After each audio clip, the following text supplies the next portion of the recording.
नमस्कार भाई सभी को एक बार फिर से आपका हार्दिक स्वागत है आपके अपने यूट्यूब चैनल जीके बाय मोहित पर। आज की वीडियो में जो अपनी एक सीरीज चल रही थी NCERT science class sixth chapter number 15 ना और चैप्टर का नाम है वायु। ये जो क्लास है HSSC CET mains Haryana group D Haryana police constable सभी के लिए महत्वपूर्ण है। ख़ास तौर पे हरियाणा ग्रुप डी वाले भाई जितने भी भाई बहन हैं उन खातर तो बिल्कुल 100% मतलब अच्छा स्कोर आया होगा। और CET mains Haryana police constable सभी के लिए महत्वपूर्ण है। ठीक है, आप चलते हैं चैप्टर की तरफ। चैप्टर का नाम है वायु। वायु के संघटक जैसे नाइट्रोजन कितनी होती है 78%। वायुमंडल में नाइट्रोजन कितनी परसेंट पाई जाती है 78%। ऑक्सीजन कितनी पाई जाती है ऑक्सीजन 21% और अन्य गैस मिलती है 1%। ठीक है, ये एक आसान क्वेश्चन है। ये कई बार एग्जाम ग्रुप डी का जो पिछला पेपर हुआ था उसमें आया था वायुमंडल में नाइट्रोजन कितनी परसेंट होती है, तो नाइट्रोजन होती है 78%।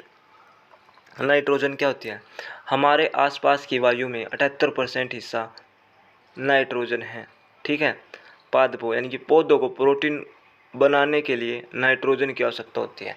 अब कई बार एग्जाम ये क्वेश्चन आ सके कि पादपों यानी कि पौधों को प्रोटीन बनाने के लिए किसकी आवश्यकता होती है, तो नाइट्रोजन की। ठीक है, याद रख लेना। पादप हवा में मौजूद नाइट्रोजन को प्रत्यक्ष रूप से ग्रहण नहीं कर पाते। नाइट्रोजन को नाइट्रेट में बदलने की प्रक्रिया को नाइट्रोजन स्थिरीकरण कहते हैं। पौधे नाइट्रोजन को नाइट्रेट के रूप में ग्रहण करते हैं। ठीक है, इस चीज़ ने ध्यान दो भाई।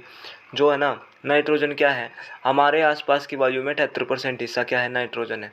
पादपों पौधों को प्रोटीन बनाने के लिए नाइट्रोजन की आवश्यकता होती है।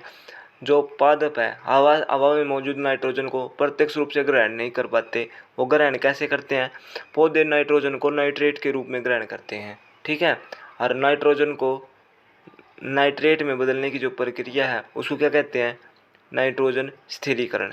ठीक है, अब है ऑक्सीजन। हवा का 21% हिस्सा ऑक्सीजन से बना है। श्वसन व दहन के फलस्वरूप कार्बन डाइऑक्साइड गैस निकलती है। ये कई बार आता है, श्वसन और दहन के फलस्वरूप कौन सी गैस निकलती है, कार्बन डाइऑक्साइड। अब है कार्बन डाइऑक्साइड। हवा के 1% हिस्सा कार्बन डाइऑक्साइड और कई अन्य गैसों व धूलकण होते हैं। पौधों को प्रकाश संश्लेषण के लिए कार्बन डाइऑक्साइड की आवश्यकता होती है। कई बार आओगे ये एग्जाम पे क्वेश्चन आ सके है कि पौधों को प्रकाश संश्लेषण के लिए किस गैस की आवश्यकता होती है, कार्बन डाइऑक्साइड। ठीक है, तो भाई ये क्लास सिक्स की यहाँ पर कंप्लीट हो चुकी है। क्लास सेवन्थ की एनसीईआरटी कल से शुरू कर देंगे। चैप्टर का नाम रहेगा पादपों में पोषण। ठीक है, तो वीडियो बढ़िया लगे तो शेयर कर दियो। जय हिंद जय भारत।